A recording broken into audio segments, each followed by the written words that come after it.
Plataus vartojimo prekių asortimentas gausėja. Netgi tiek geistų mėsos malimo mašinėlių pagaliau sulauks šeimininkės. Jas jau gamina Kauno Centrolito įmonė.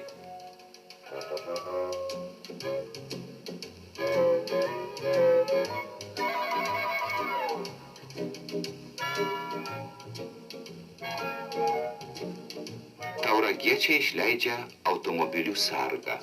Jį įrengus svetimas į mašiną neįlips. Deja, Respublikos vairuotojai kažkodėl dar juos ignoruoja. Gal per maža reklama?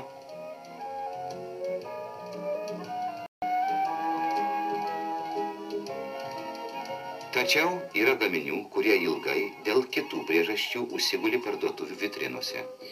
Pas mus yra labai įvairus vakavimo mašinėlių asortimentas. Odesos, Vilniaus, Kauno, Ivanovo.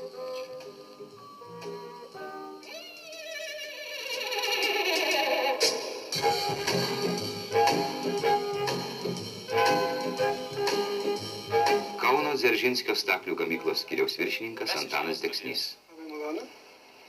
Dėl vakavimo mašinėlių. Tai ką, gal pirkti pas mus noritės? O kodėl pirkt? Todėl, kad gamykla neturi jų kur dėti.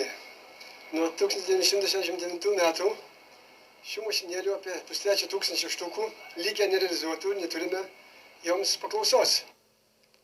Lietprekybos bazės vyriausias prekių žinovas. O viskas atrodo labai paprasta.